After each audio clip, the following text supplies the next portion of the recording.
Привет из Сингапура. С вами передача «ГолубьМира», где разбираем крутые навыки. Спрашиваем на английском, отвечаем на русском. Подтягивайте язык или смотрите перевод в тайм-кодах. Let's talk about mass service theory and let's start with the definition.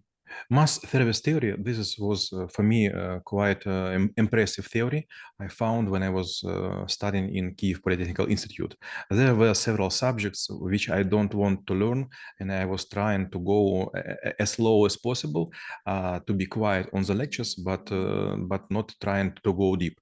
But suddenly, when I was when I understand how deep this theory, I like it a lot, and even on several skills in School of Troubleshooters, I give some blog from the theory of mass service.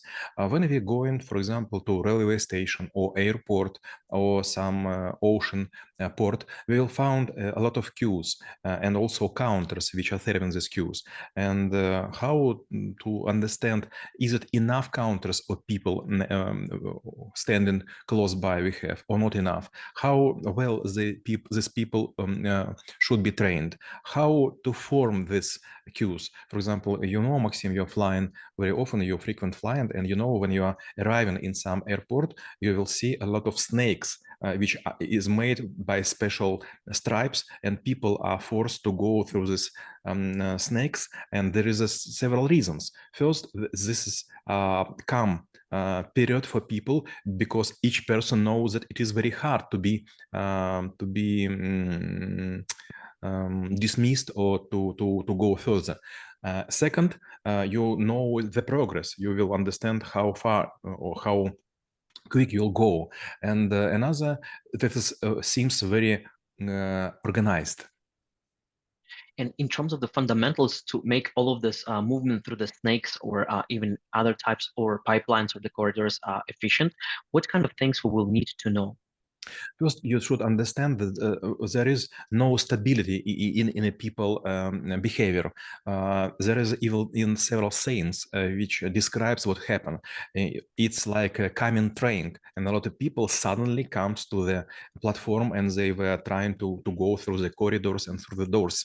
The same with the stadium. For example, 50,000 people or even 80,000 people forced to come for the some presentation in a very short period, and the same way they should go out.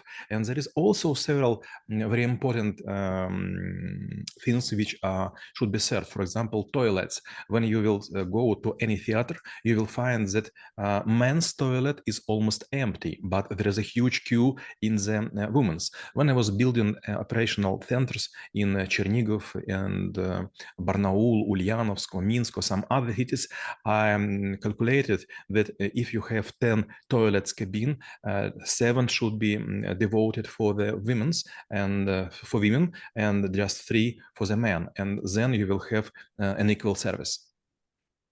I probably would compare with a mastery uh, service with maybe the body, like when you have a lot of blood, and it's actually critical to not to deliver certain part of the blood into the certain organ. So it's obviously need to be quite well designed and quite well orchestrated and audited. So for levels of masteries, like what kind of things we may want to achieve in order to go to the level of the perfection? First, we use very skilled people and we force them to work harder, but this is the wrong way. And there is a saying for persons who are trying to increase efficiency, that do not force the people work harder. They were tired. They will be obsessed, and they will have a bad time. So when they were sleeping, they were very nervous. Second, you could put some sort of cues and make them different. For example, fast track, medium track, and slow track.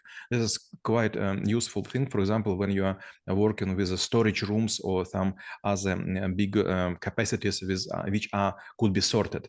And last one, you could use prediction system. For example, when we work in call center or contact center, we use so-called PDS, predictive dialing system. For example, there are like 2,000 people which are sitting on soft phones. There is like mine, and everyone just put their hands and wait for the ring.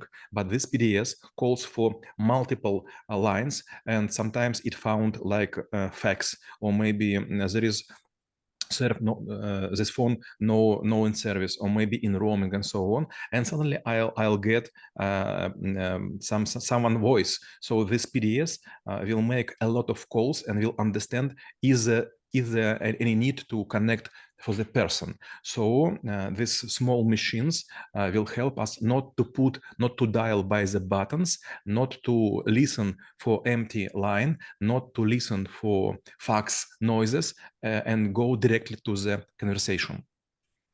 So it seems like the system also should have some sort of like the throughput control, or maybe audit for the some sort of like the errors or the mistakes, errors that the system could, the components could make, or mistakes that people could admit.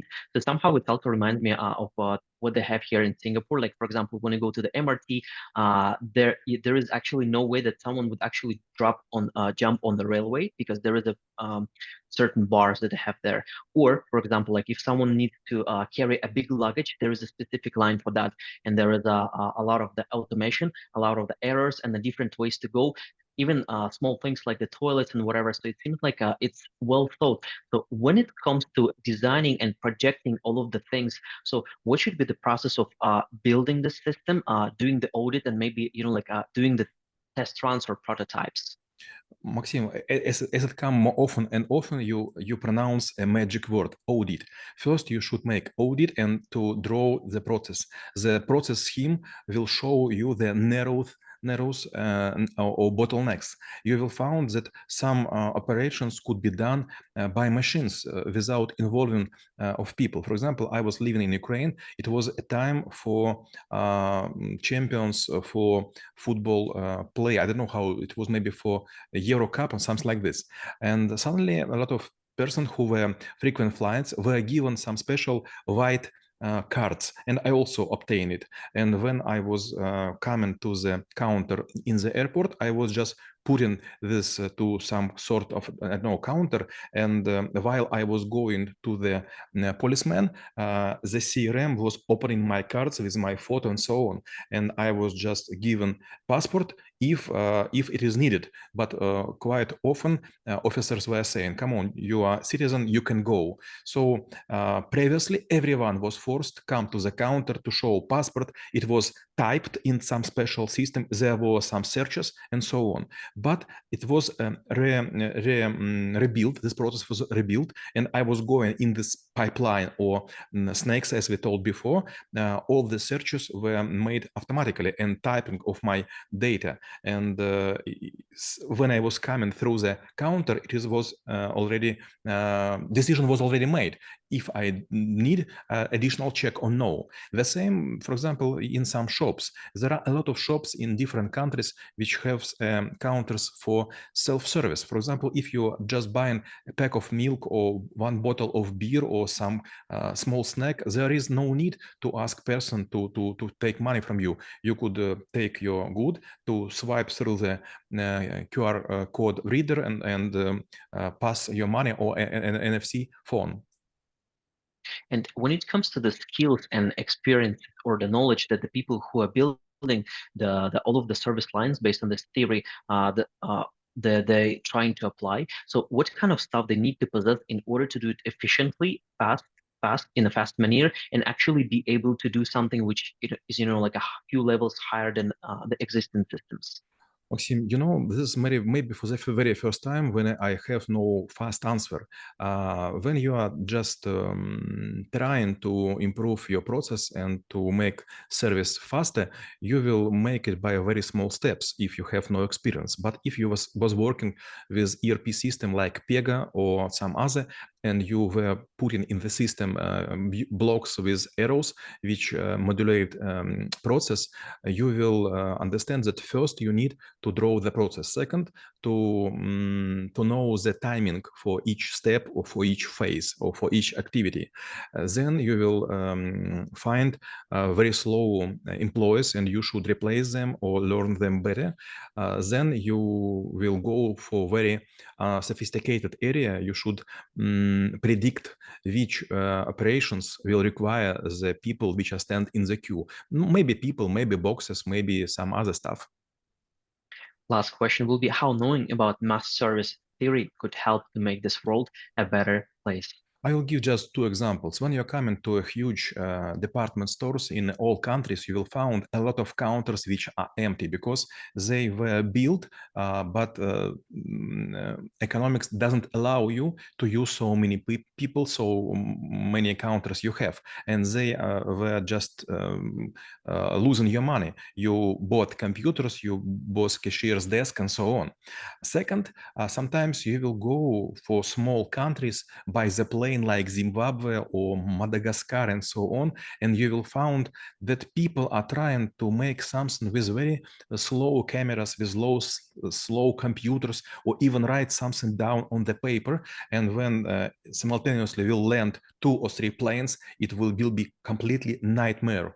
And for these people, it's quite usual because they live slow life and they don't understand why these angry people do not want to wait just for 6 hours, but these people has not enough place to go to toilet. They have no food, they have no water, they have no seat, and people who was never in this queue will never understand them. But in all airports there is a domestic line, and people who live in this country will go path through nearby in a very fast mode. So you should know the process and you should be involved. And I give an example. When I was trying to create Alpha Bank, suddenly I found that there are a lot of processes which we are improved. They may be quite good, but the process of firing was not smooth. But I was never thinking about it because this was not my goal. Понимание контекста иногда помогает принять иные подходы для того, чтобы построить большие системы. А мы рассмотрели теорию массового обслуживания и чем она полезна именно вам. Всем мира!